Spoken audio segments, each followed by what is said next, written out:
when I was trying to get the girls to kind of start training and, going for tournaments, I was trying to convince the parents, the society, the community, to let the girls play. So it was all about leadership, like trying to get them on board. There were some issues that some parents had or community had. I had to figure out a way to solve those issues so the girls could play.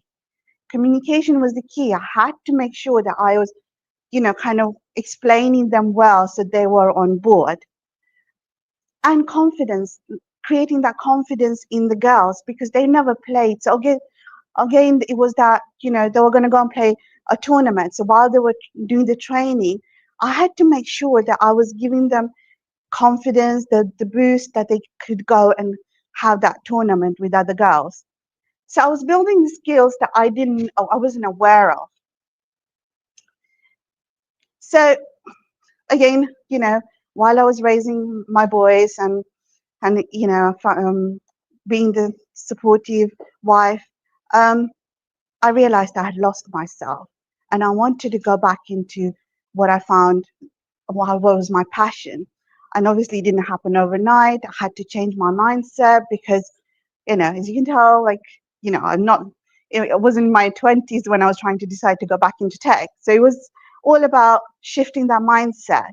But starting small, like I started with a free HTML and CSS course, which kind of gave me that boost. Okay, maybe I can go back. My brain is not completely dead because of my age, but you know. Um, then I kind of moved on to boot camps, and then kind of tried to do. It was hard because tech, we all know, and coding, it's not easy. And someone like me who's kind of not ever been in the tech space, it was really difficult to kind of understand the cloud. Like, what do you mean cloud? You know. Um, so it was important for me to take my time and you know learn, and not get swamped with the like everyone knows so much more and I don't know and I'm never going to be able to do it. And communities, like I'm part of women coding community, which is a great support network for me because I felt like I could bounce off ideas. I didn't feel alone. So it was really important to do these things to kind of go further. Mentorship is very key to my basically my life because when I started my coding um, course, what happened was I had a coding mentor who kind of kept me going because I felt like overwhelmed. I was like, at one point I wanted to cry because it was too much for me. But he kept me going. He's like, gave me that boost of confidence. Um, then when I broke into tech, my first role, again, there was this whole imposter syndrome kicking in. And I was like, gosh, I can't do this. There were so many things I was second guessing myself. Um, and then the good part was this, the company I was working for had this mentoring not services, but they were offering mentoring. So I can join that. And that was a huge game changer for me because that mentor helped me with all the questions, all the doubts I was having every single time in the meeting. Like, did I present it right? Did I say this right? Did I make a mistake? So he was there lifting me up, making sure that I had the confidence, building the confidence to be in the corporate world.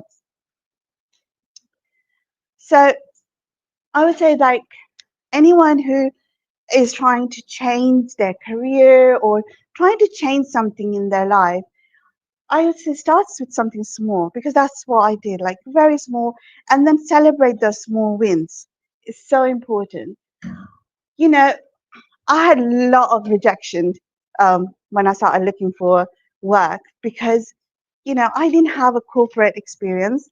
I didn't have, like any kind of experience. I just had odd jobs here and there. So it was very, very difficult for me to break into tech. But, I had something else that kind of wanted to look forward to. So, for example, like I had friends that, like my hobbies were like going for a walk or being in the nature, and that used to help me.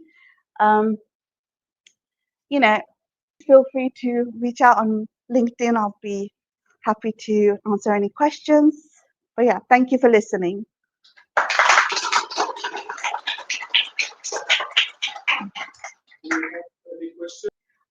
I think the main point is that I was listening and I was trying to understand their point of view, and it was more about like, okay, so once I understood where their kind of pain points are, then kind of use that to motivate and kind of convince them to get the girls to play. So it's, I think the listening skill was like huge there to kind of get them to understand.